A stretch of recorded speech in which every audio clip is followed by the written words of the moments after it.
Welcome to Clutter-Free Homeschooling. That's right. Capsule wardrobes, simplified budgets, decluttered homes, super simple meal plans. It all goes together.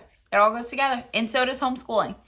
So I'm going to tell you a little bit about our homeschooling journey so you know that where we're coming from and then where we are and where we're headed. We have homeschooled the entire time. My oldest is 15, and when I had just had her, I was very concerned about culturally and socially where things would be in 15 years, 20 years from having her. So it really had nothing to do with education per se on why we homeschooled. It was about the culture and lack of morals that society was displaying. So I never knew anyone that homeschooled. I just am the kind of person that's like, I could probably do that. So I tested myself by doing Your Baby Can Read, and Lydia could read, I say that lightly, or identify about 80 written words when she was 10 months old.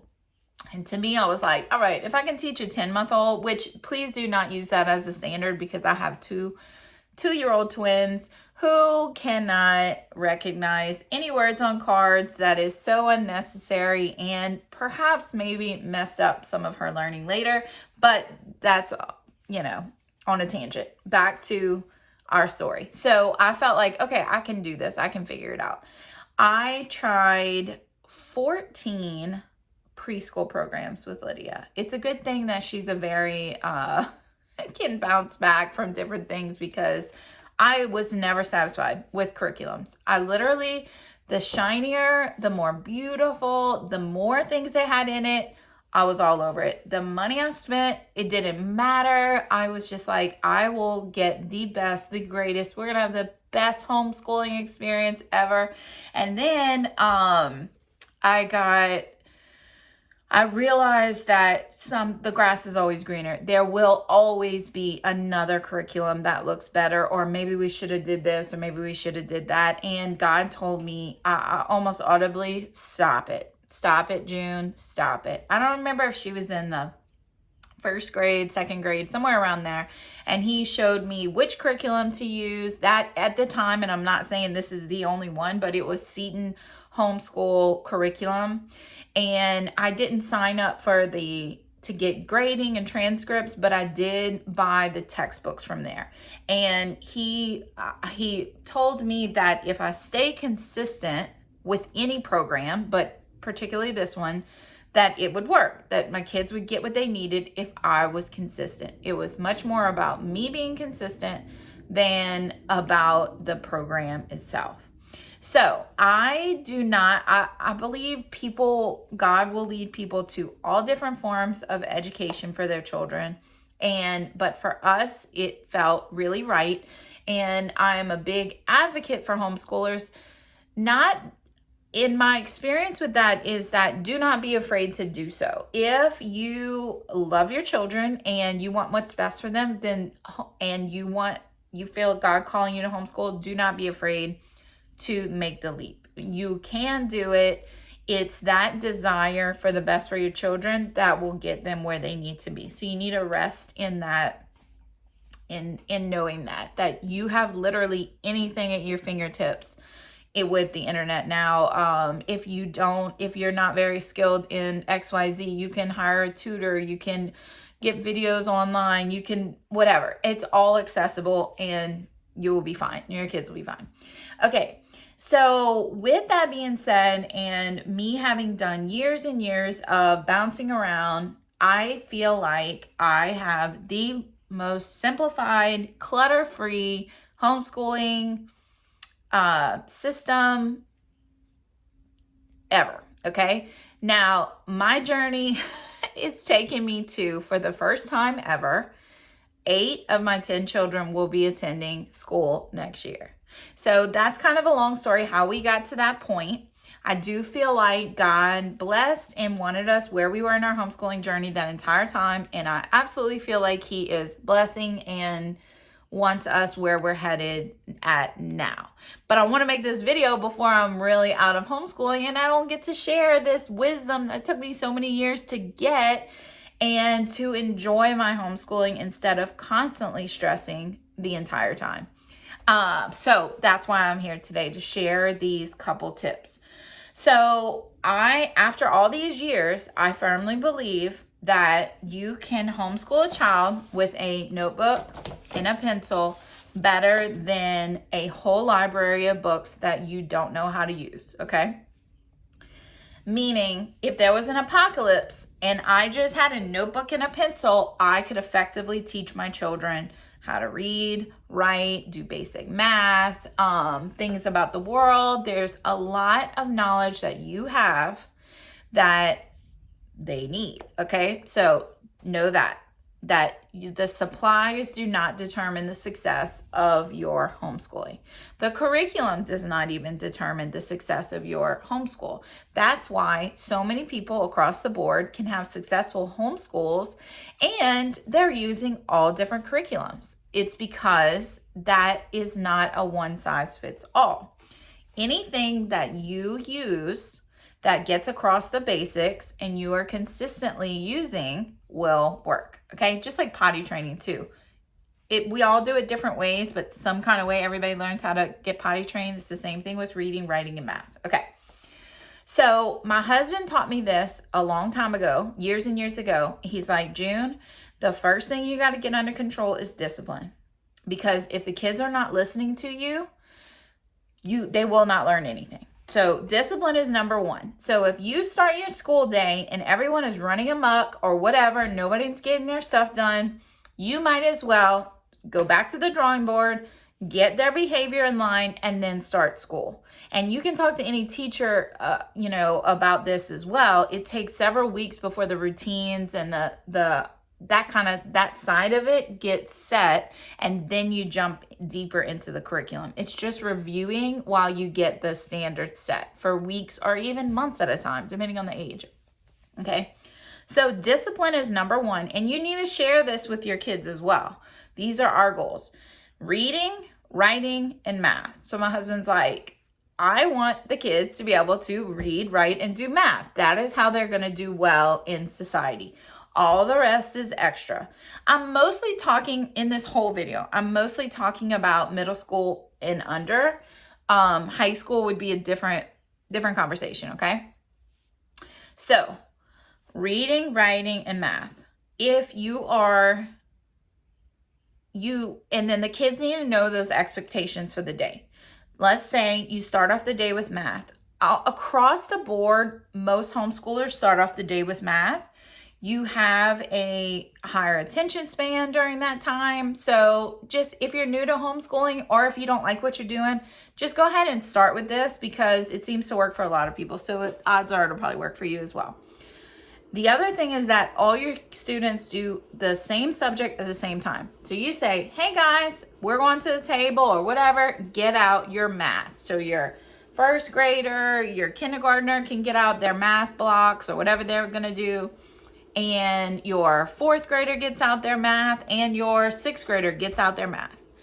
So your mind is on math. So then you set the oven timer or a timer and you say, we're going to do math for 30 minutes, okay? Or an hour, whatever you want to do. Everyone gets it out. If there's someone that needs instruction, then you sit with that child first. But odds are you're probably doing a lot of repetitive things. This is what I've learned about math. In kindergarten and preschool, you're learning counting, recognizing numbers, writing numbers, that kind of thing, shapes, stuff like that. When you get to first and second grade, it's all addition and subtraction. Backwards, forwards, fact families, double digits, triple digits of these things. That's your main goal. When you get to third and fourth grade, it's multiplication and division, backwards, forwards, double digits, triple digits, all these different things, plus addition and subtraction, okay? Then when you get to fifth, sixth, seventh, you're adding in fractions and you start doing algebra like missing numbers, and you're putting all 4 of those functions together. That's an overview of grades preschool through grade 6. What I like to do is pick a old school type curriculum like Seton and purchase their 1st grade math book, 4th grade math book, 7th grade math book, whatever it is. And then tell the child, okay, we're going to do 2 pages a day. So every day you go to your next 2 pages. You work with that child. Let's say you set the timer for 30 minutes. You get everyone set up. If they didn't finish their work for that day, then that is going to move to their independent work, which you'll do later, okay? Then you could either go to the next hour. Like, let's say you started at 9 and everyone's doing math from 9 to 9:30. And people want to finish up their math, it takes them till 9:45. Or if they didn't finish by 10, then you tell them it's independent work, whatever, however you want to do it, okay? Then you say, okay, now it's writing time or reading time, whichever one you want to tackle next. So everyone needs a handwriting curriculum. So you order from Seton. I need a handwriting for a 1st grader, handwriting for a 4th grader, handwriting for a 7th grader. Then we need to do grammar, okay? Grammar is also helping you with writing. Same thing, get a book that teaches them grammar. Do 2 pages a day, okay? 3rd thing is reading. The older kids are going to get novels that they need to read every day. The younger kids, if you're teaching them how to read, they need readers. Readers that, whatever level they're at. You want them to be comfortable with the reading level. And every day, this is taking me years to get to, guys. I hope you just take it with a grain of salt and just do it. Every day, they read a reader and review a reader.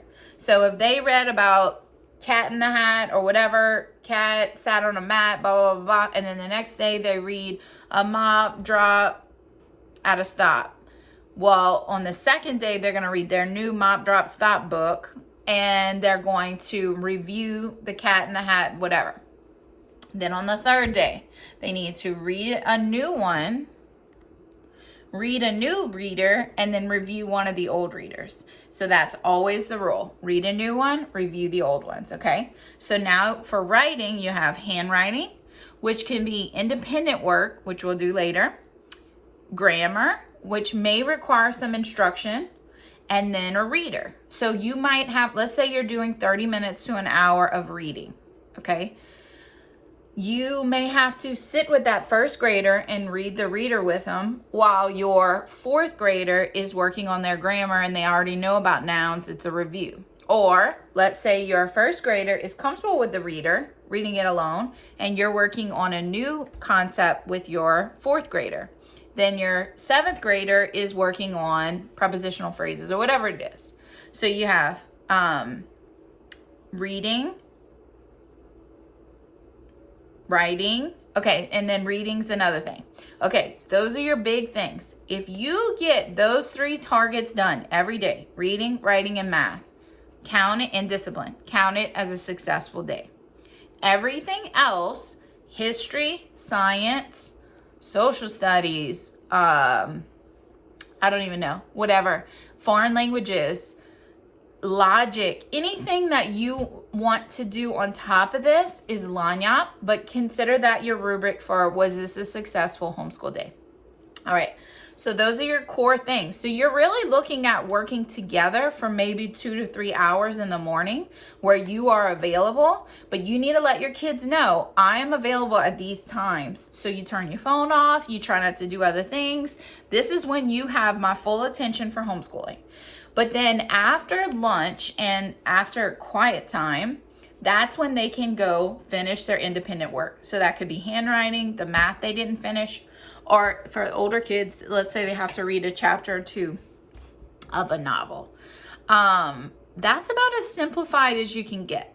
Then there's something really beautiful that I want to tell y'all about, and it's called morning time. I think I'm going to save it for homeschooling video 102, because it's worth it. Also, I think I'm gonna make a homeschool video on teaching a child, maybe from like 4th grade, I would say all the way up to high school, on how to write a paragraph, because there is a big old gap in that. Am I the only one that thinks that? Why aren't people teaching like very simply how to write a paragraph? I think I'm gonna make a video that actually your kids can watch on how to write a good paragraph, whether it's a summary or an article or an opinion paragraph or whatever. I don't feel like that's out there. So I may make a video for that because I want my own kids to watch it. And throughout the years, even when they go to regular school, I know they're probably still not going to learn how to write a successful paragraph. So I will make this video so that they can watch it in the future.